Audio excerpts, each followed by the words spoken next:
What's going on, guys? This is episode 120 from the Grave Podcast. We got merch up on the site, new t-shirts, new designs, I got one-on-one pieces, tie-dyed, printed myself, ton of shit. Go on the site, fromthegravec.com.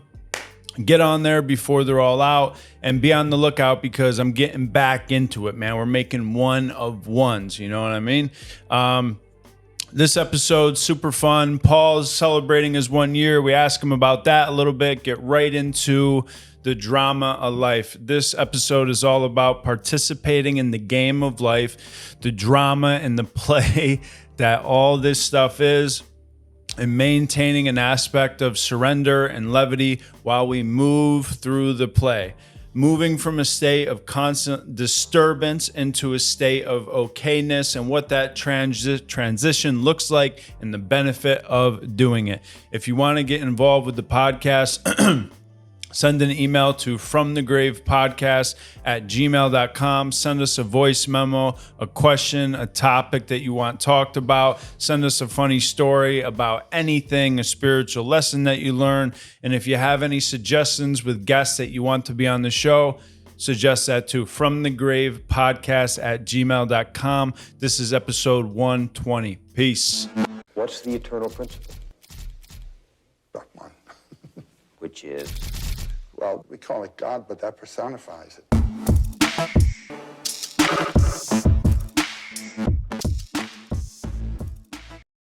Yeah, it's kind of fun, right? Yeah, speaking of celebration, big 1 year sober for Paul. Big 1 year sober, huh? Shoo! Speech. Yeah. Big deal. I'd like to thank, well, you know. All right, come on, be serious. I want to talk about, last year, resurrected, what's going on? Talk to me about it.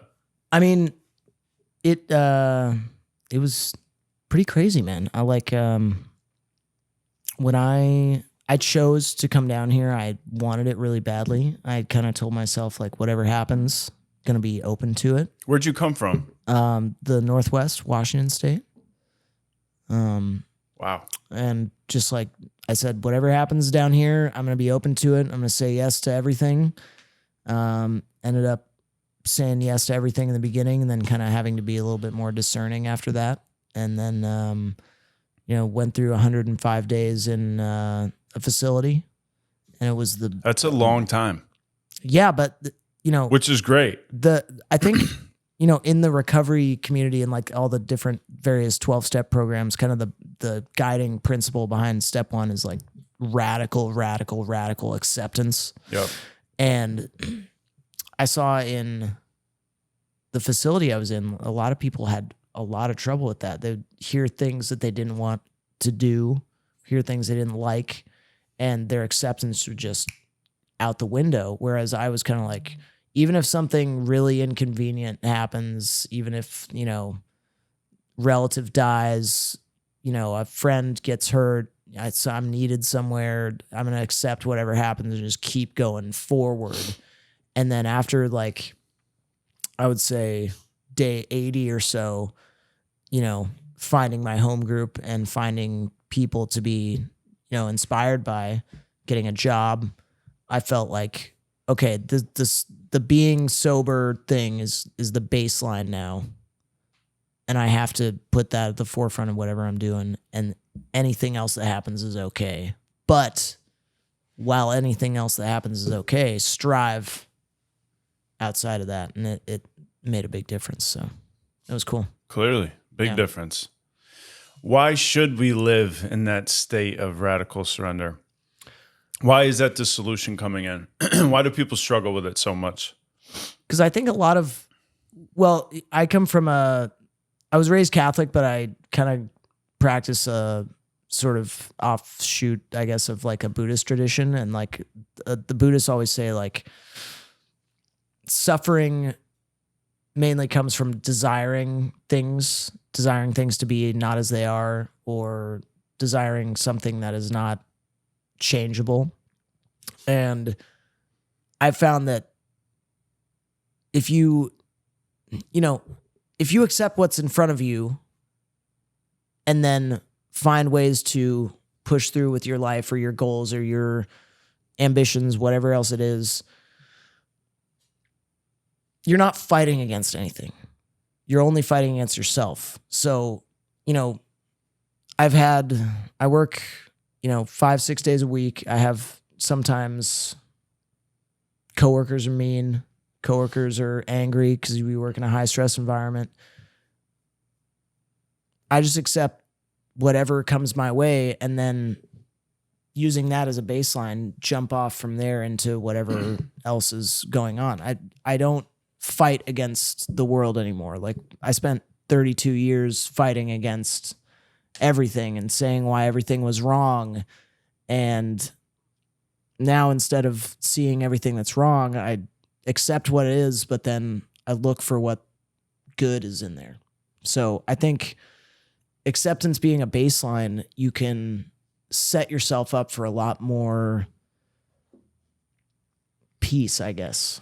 Peace is kind of like, I visited friends in Nashville recently and they said, like, you're so much calmer, you're so much more peaceful. And it's like, yeah, it's because whatever happens, I'm going to be okay. There's this saying in Catholicism, which is like the tradition I grew up in, like, God doesn't protect me from anything, but he's going to sustain me through whatever comes my way. So, I think that's really the basis of acceptance. You'll be fine if you just keep going. And even if you won't be fine, you'll be fine. That sounds trite, but I mean it sincerely. And it is sincere. I mean, I don't know if you were in my head this week about notes of where I wanted to go for this solo episode or anything, but I mean, that's literally what I've been thinking about. And it's important to note that you experiencing this stuff in your first year is how I aim and practice to live my life today, 7 years later. It has not changed at all. I think more so, I mean, I wasn't even privy to that nature of surrender at a year sober. And like you mentioned something, for instance, it's like, okay, whatever this day has for me, whether I view it as good or bad, I'm here for it. I'm here to show up, and I'm here. I'm part of this drama of life. And whatever comes to my doorstep, I'm going to radically accept it. Now, that doesn't mean I have to accept, evil and bullshit and harm, and I don't have any boundaries in my life. But like, we would ask, why even should we live that way? And like you said, I was in a constant state of disturbance, a constant state of resisting life and just wishing things were different. Everything needed to look a certain way, or things weren't working out the way I wanted them to, and that left me in a like chaos of disturbance all the time. So it's like someone wrote in a question, TikTok, and I'll read it right now. The username is at 24KT. I don't know if that means he has 24,000 followers or not, but I had made a post. Probably means he has 24 karat gold teeth.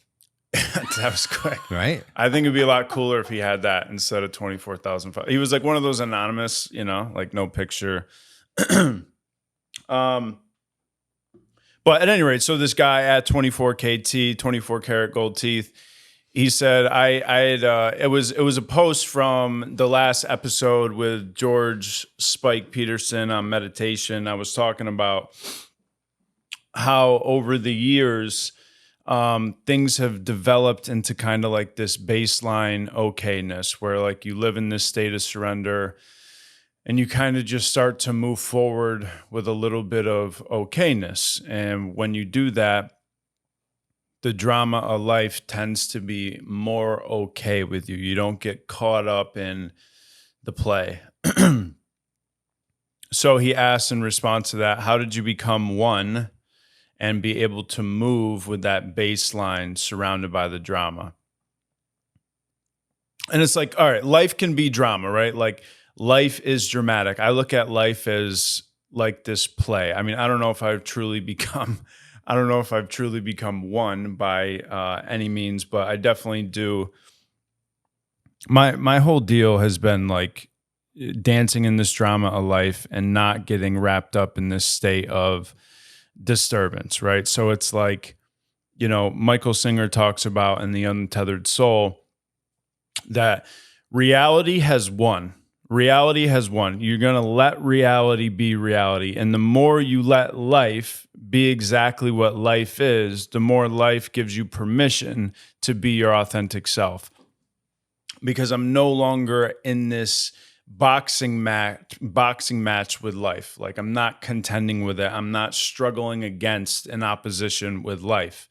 So the question is like, why even live in this state of surrender? Why even move through life with this radical ideal of whatever happens to me today, whatever comes to my doorstep, I'm okay with that. And the answer for me is like, well, I'm going to be at peace. And the question is, why do I want to be at peace so much? Well, let's look at the payoff of being disturbed all the time. So for me, discomfort is the number one enemy to me. Being disturbed is the number one enemy to an addict or alcoholic. Because my whole life, or for the addict and an alcoholic, when we're in a state of disturbance and we're not okay, we react compulsively to that. We are obliged to respond in an unhealthy way, which is drink or drug. So when we get wrapped up in this disturbance, my natural response is to destroy myself through drugs and alcohol. And I think that that's where my relief is. But conversely, it's where danger and death is always there waiting for me. So the main goal of someone on a spiritual path, and specifically addicts and alcoholics, is how do we achieve okayness, right? And lasting okayness, lasting peace, lasting freedom. Because we got to look at what am I getting from drugs and alcohol? And the answer is I'm pacifying pain, I'm getting connected, I'm experiencing relief, and I'm getting what seems to be freedom. Now, all these are 10, 30 seconds of relief, and they're not true, they're not real, they don't have substance, they're not inexhaustible, they're exhaustible. They always run out, right? The needle dries up. So we know that an addict and an alcoholic is in this forever chase and is eluded by reaching for comfort.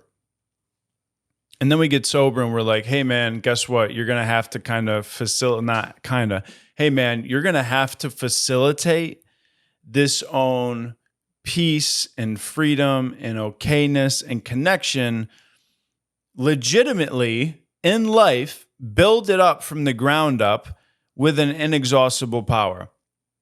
So you build it up with this God substance and build this foundation, put the cornerstones in place, and then build a palace upon that to make sure it doesn't go anywhere. And we're like, nah, I just want the quick relief. I just want the house built upon the sand, and I'm just going to pretend that the house is good until it crumbles yet again. And we're like, well, how's that working out for you? Like, are you happy with the payoff of that? And if we're honest, the answer should be fucking no. But building your house upon the rock is going to be hard, but it's going to be worth it, right? So at any rate, I start to look at the drama of life, which is life becomes dramatic and very real and threatening the moment we put down drugs and alcohol, because I no longer have this illusion that I can hold on to that says, well, I have this safety if things get too jammed up and I can run away to this. And we're like, well, no, man, because now when you get involved with the drama of life, you're going to have to face this, open up your heart, and begin to accept those things that come to you. I feel like I'm being a little ambiguous right now, but basically, what I want out of life is peace of mind. And my number one enemy is being in a state of constant unrest or disturbance. Now, life is life. For me, God is life. So what I always didn't want was to participate in life because it was a really unsafe place for me to be. But as Paul was talking about, it's like, it may be addiction. It may be a family member dying. It may be getting broken up with. It may be a health scare. It may be whatever. But something's going to bring you to your knees and wake you up to the reality that you're going to have to adjust how you move, how you think, how you respond to your emotions in a very radical way. Why? Or else continue to experience the pain and suffering that you came in the fucking door with. So at some point, you're going to have to pivot and start to walk into this gauntlet of discipline and tough experience of making things look differently by your own volition. And that's not easy to do. So it's like, how do we develop into this change, right? How do we develop into this change? I'm not even sure that I can make a decision. I don't know. I feel like change is something that happens to you. Change is something that is always happening, is always there, is always trying to move within you and for you. But am I swimming upstream against it or not? Change is like living waters. Change is like, we label a river a river. We label a river a noun, this thing. But to label it a river doesn't include that it's a verb. It doesn't include that it's in this constant state of motion and change. We just say, oh, that's a river. Well, it's so much more than that. It's this essence of thing that is constantly moving, forever changing, and it has some purpose in it. Things are never going to be stuck in place. Things are never just going to be right here, right now. So I'm always in this constant state of change. And you hear people say, well, I'm scared of change. I don't like change. Well, if life is change and you are the essence of change and you're scared of change, that means you're scared of life and scared of yourself. And that was very true of me. Very true of me all the time, not some of the times, all of the times. In order to respond to life differently and experience the benefits of change constantly moving within you and for you, you got to fucking let go. You have to let go. It's the only arena left to play in. Now, if I don't let go, I'm in this state of I'm not okay and it's not okay. That's my worst thought. And it can happen at any stage of the game. It can happen in a very real sense of life. Like, my grandfather is sick. I'm not okay because of that. And that's not okay, period. So now everything is not okay. Life is not the way that I think it should be. Life is not supposed to be the way that it is revealing itself to me. Well, and the question is, says fucking who? Like, I'm not the arbiter of the conduct of life. I can't make decisions on that. When have we ever been able to wake up, sit on the edge of the bed, and say, you know what, today I would like life to be like this. I would like this to happen at work. I would like Drew and Paul to treat me a certain way. I would like this call to happen from my mother. I would like this person to knock on my door. And that would end up happening. that is silly. You're trying to control nature at that point. But in a very real sense, that's how we walk around throughout the day. We wish that things would just stay placed, that they would never move and they would never threaten my sensitivity to life. And that's the issue, is I have this sensitiveness really in the ego, but it gets down to my soul, is that if life moves in a way that it threatens my ego or threatens this illusion of control, it threatens it in a way where it goes, hey, guess what? This thing right here isn't the way that you thought it should be. And I go, I don't fucking like that. And as soon as I label it as something that I don't like, I get placed into a state of disturbance. Now, disturbance is my number one enemy, because if I stay in that state of disturbance and I move around in life as things shouldn't be a certain way, and I continue to get mad that they present themselves as this way, I get more disturbed, more disturbed, more disturbed. Now you sprinkle days on top of that, you sprinkle weeks on top of that, times a couple months, add in a few years, and you wonder why you're batshit crazy. Is because, as Paul was saying, you're walking around fighting with life. You're walking around fighting with reality. And there's no sense in doing that, because reality has already won. Now, that's a bitch to do, because that means I have to let go and submit to the fact that reality has won. And I think that is where the death sentence is, but really that's where life begins. At least it has been for me. So the number one thing for me has been accepting responsibility that I am a part of the drama of life. So in response to this question, like, how do we stay in this baseline of freedom and peace and okayness and move through this drama of life and let it just be a drama? Well, the first recognition and acceptance is that life is just a play. There's props, there's lines, people are forgetting their lines, people are pissing me off, the audience is clapping, the audience is booing. There's a ton of shit going on. Regardless, we are a part of that drama. We are a part of that play. So what we do is we turn our lives over to this play.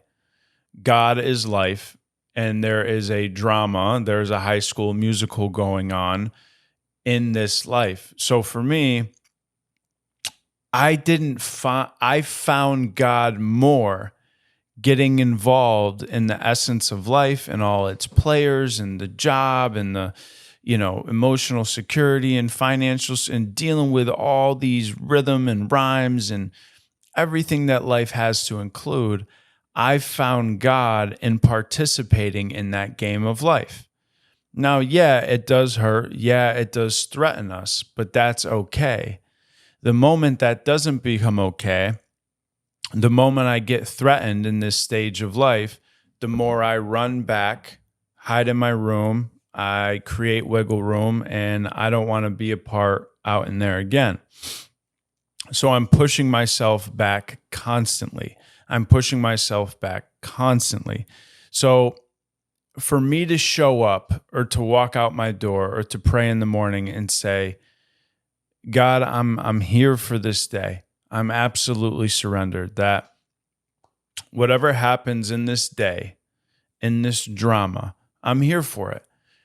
More importantly, whether I label it as bad or as good, whether somebody treats me the way I would like to be treated or somebody treats me the way I would not like to be treated, I'm here to participate in it. And so that frees me of these preferences of the play should look this way. These people should do this. This person shouldn't fuck up their lines. This person should treat me this way, et cetera, et cetera, et cetera. So we move into this state of awareness. And to be able to operate in the drama effectively is to know that it's just a drama, to know that it's just a play. We do that. For me, I do that through spiritual practice, right? And so we look at this drama, right? So like if I sit down and I'm meditating and I do my meditation practice 20 minutes in the morning, 20 minutes in late afternoon or evening, what I'm sitting down with is I'm sitting down and I'm meditating and I'm letting the drama of my mind be the drama of my mind. And I'm not resisting it. I'm starting to develop a friendly approach and a friendly relationship with my thoughts. So now my thoughts don't become as potent and acute and as intimidating as they once were. Now, I take that spiritual practice, sprinkle that throughout the days, times it by a few months, add in a couple of years, and now I see that everybody else is moving around with potent and acute threats of thoughts, and they're responding to those thoughts in real time, and that creates reality. Now I've learned how to be just not disturbed so much by my thoughts. So now I have a more friendly relationship with those thoughts. I take that relationship out in the day, and now I'm having a friendly, carefree approach with the drama of the day or with the drama of life and all the relationships, et cetera, et cetera, et cetera. So it's getting rooted in that spiritual practice that's going to allow me to take a new person with a new perspective and a new awareness out into the game of life. Now, self-help books can only get you so far. Matter of fact, self-help books are garbage in the face of addiction and alcoholism. They're garbage. You might as well burn them. And that's coming from a guy who has a stack of spiritual self-help books. Now, let me explain. Upper lip, Paul. Upper lip. Okay. This is Zenication. Yeah. Zen education. Yeah.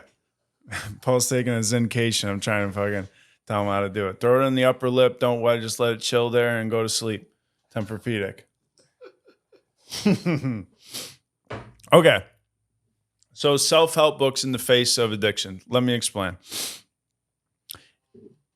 Now, until you have had some type of psychic change or spiritual experience, or like Paul was saying, you get smacked in the face with surrender and you accept that, in my opinion and my experience, self-help books have been trash. Now, they are incredibly useful in lighting a fire of awareness and getting you to take new action after you have been freed by the tortured mind of having to use and drink. If self-help books were enough, I would have got sober at 19 when I read If self-help books were enough, I would have got sober when I was 19 and I read Sermon on the Mount by Emmett Fox, because he was talking about practicing the presence of God, staying away from the trouble, golden keying it, turning your thoughts away from a fearful, troubled, problematic thought and resting your awareness on the presence of God. All these beautiful things that right now in life I would try to practice. Now, I read that shit 15 years ago. Didn't make a fucking lick of difference. Didn't make a fucking dent. So there is this, and it's really powerful to consider, is that addiction and alcoholism is such a horrific disease, so horrific in nature, that it requires a spiritual experience to even get to a level playing field. Powerful deal. We look at the basic texts of 12-step programs. Those are not self-help books. I mean, they fucking are, I guess, but they don't tell you to practice affirmations or just think through things, or if you have awareness and if you would only realize this, then everything would be better.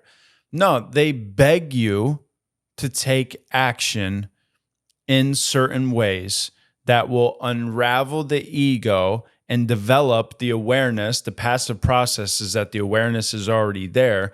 So they dismantle the ego via action. And we, addicts and alcoholics, are void of the power necessary to read a self-help book and go, oh, that's a really good fucking idea. I guess I should go do this. A, B, C. Oh my God, I got fucking Z. That's what the book told me. I would just do A, B, C and I would get Z. Ah, I did it. That's fucking great. No, that's bullshit. You can't that ain't going to hold a fucking candle to the nature of addiction and alcoholism. So surrender, as Paul was talking about, is the essence of the whole deal, is I ain't enough. I ain't enough. I've never been enough, and I never will be enough to overcome this on my own volition, with my own power, with fist clenched and chest out and throwing a right hook. My own power. That's not enough. So the contradiction of it all, or the paradox of it all, is that when we give up, when we surrender, when I admit that of myself I am nothing, that there's some greater power going on here, nothing's going to change. And then when I do that and I experience some type of freedom, levity, raising consciousness to a different level of okayness, now I start to seek from a different level of consciousness. So I'm seeking from a new level of consciousness, a consciousness that has been freed, a level of consciousness that isn't afflicted by a tortured mind.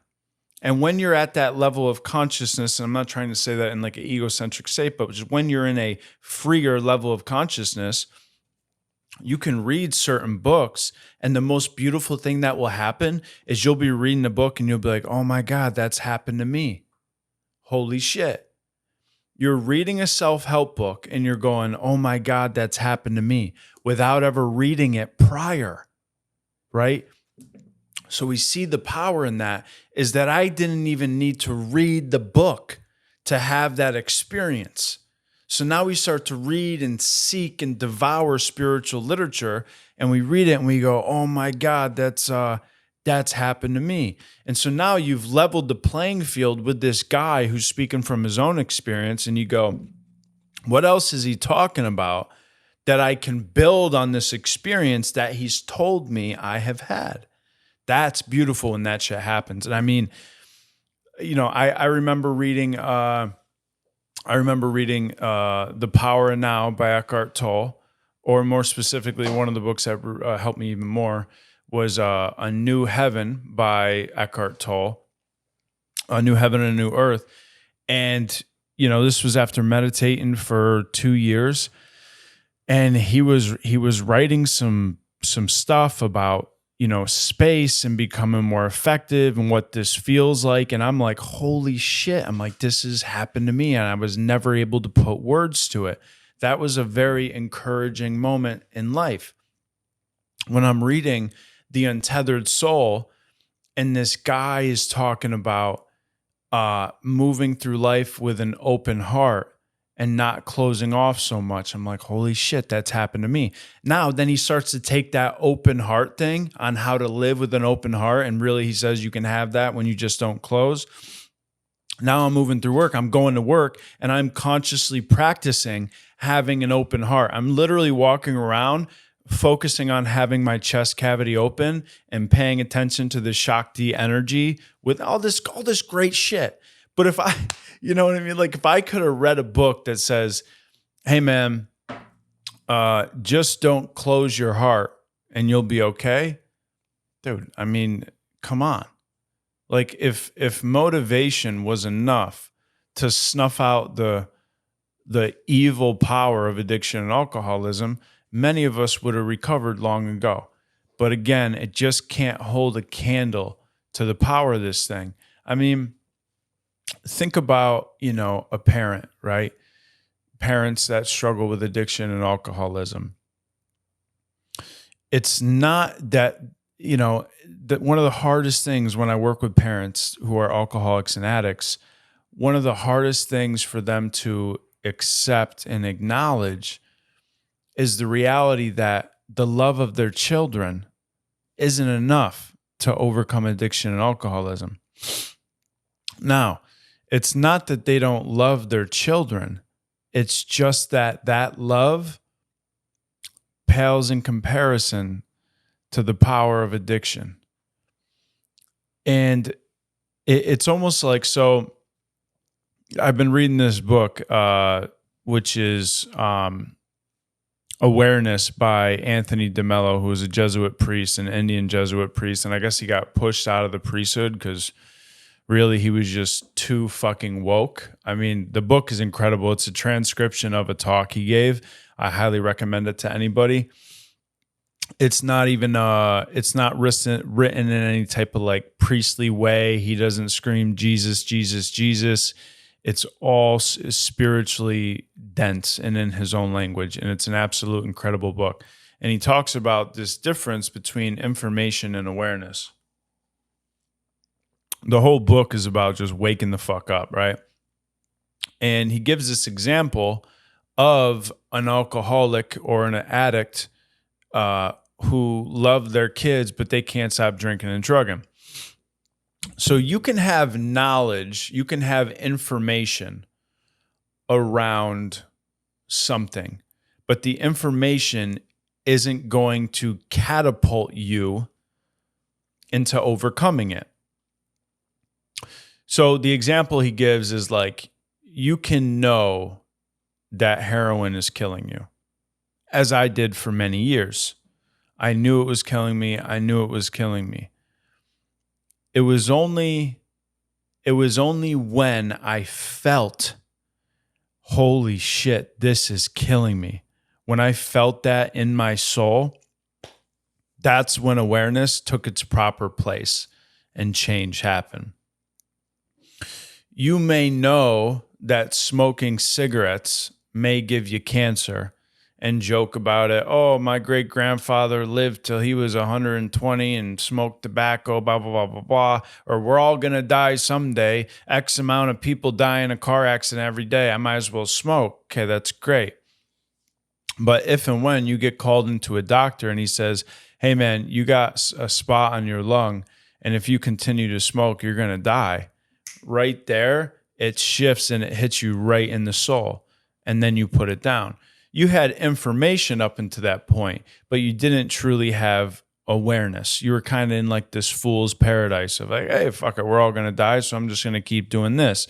But when it hits you in the soul and you're like, the affect of this is something that I can't bear, that's when you're going to shift and begin to do something different. So anyways, I highly recommend that book, Anthony DeMello, Awareness. Speaking of books, I want to give a shout out to this new book that's been published by a friend of mine, James Yeager, which is Plague of Shadows, which is a fantasy book. I've watched this kid resurrect his life in a very short amount of time. Brilliant kid. Fantasy book by James Yeager, Plague of Shadows.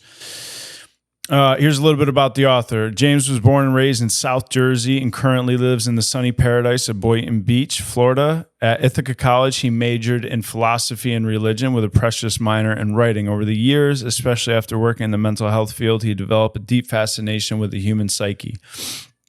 Pairing this with overcoming many of his own personal hardships, James felt driven to infuse his own characters with vibrant life, where he could explore their own willingness to change for the better. This drive worked well with his love for the fantasy and horror genres.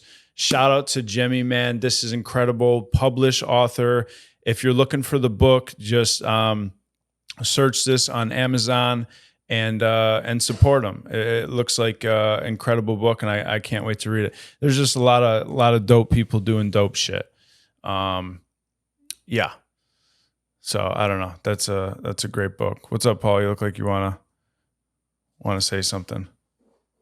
Oh no, I was just watching the frame and stuff, but I think it's interesting some of the stuff you said about going through and getting, knowing you're sick, but not being like sick of it yet. Like that's a tough concept. Like people aren't sick of the actual sickness a lot of the time. You know, it's very, very tough.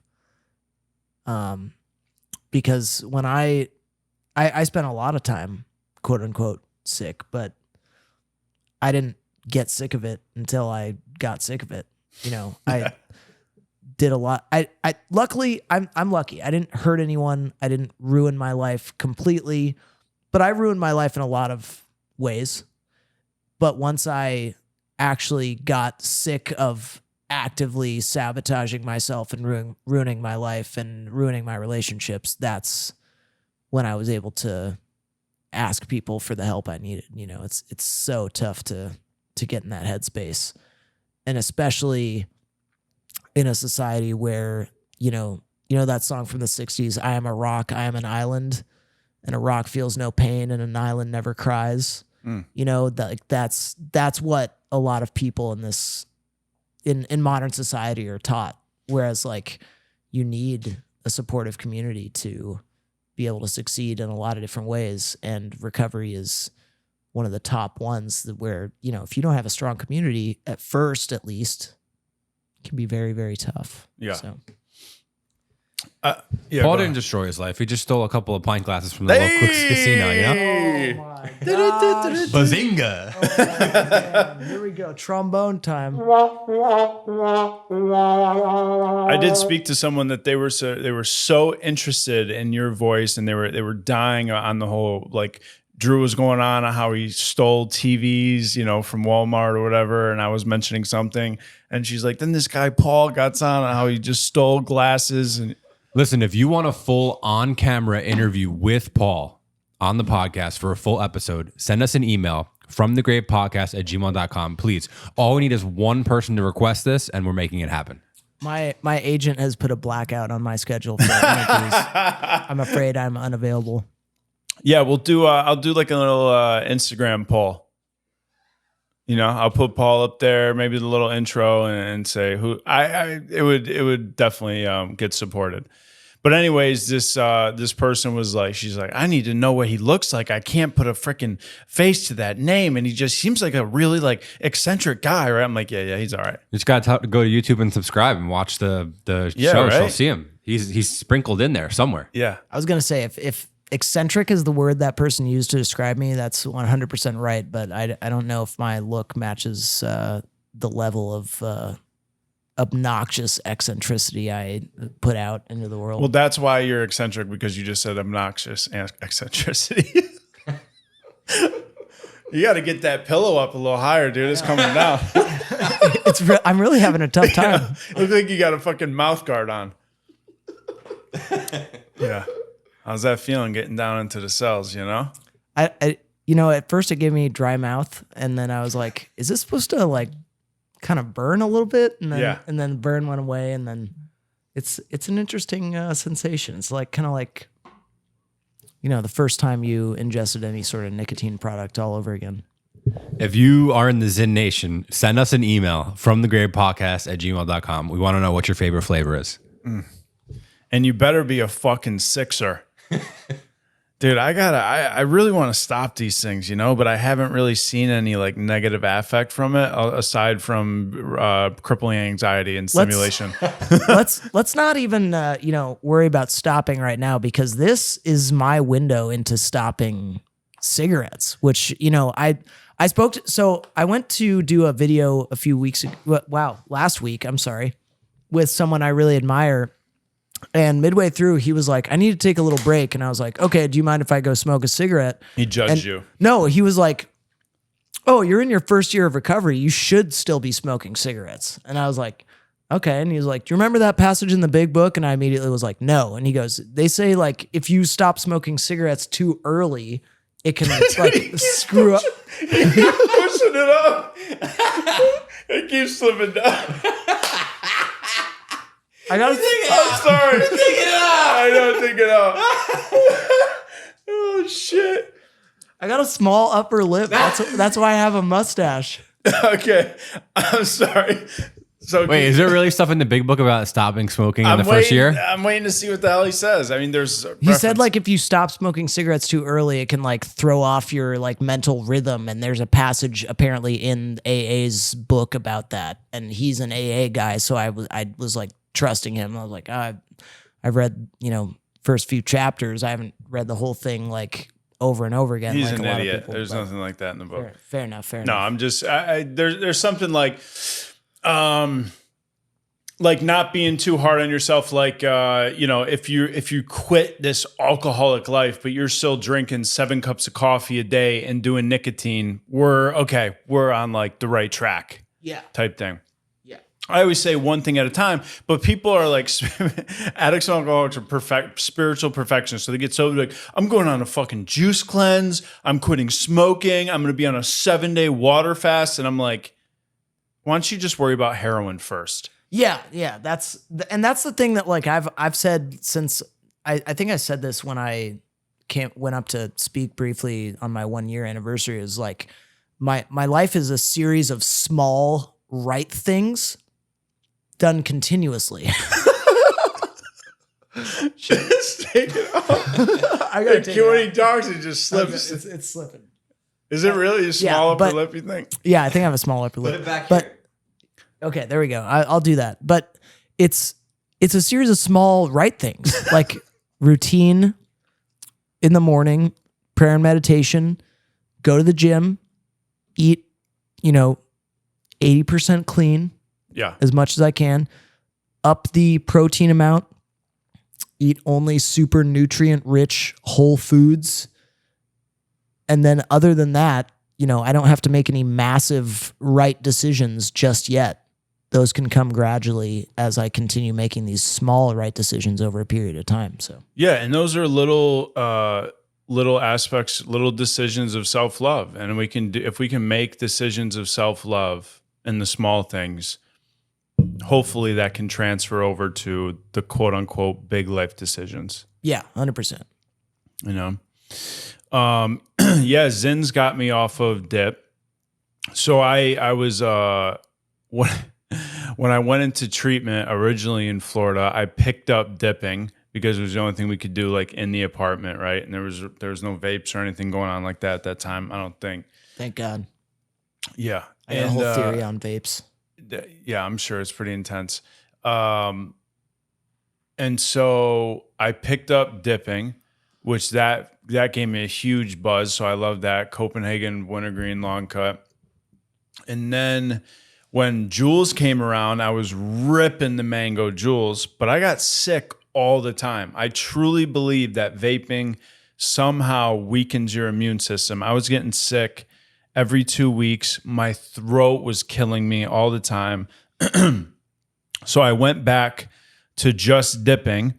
And then these Zins came around. I started throwing those in, and those hit just as much.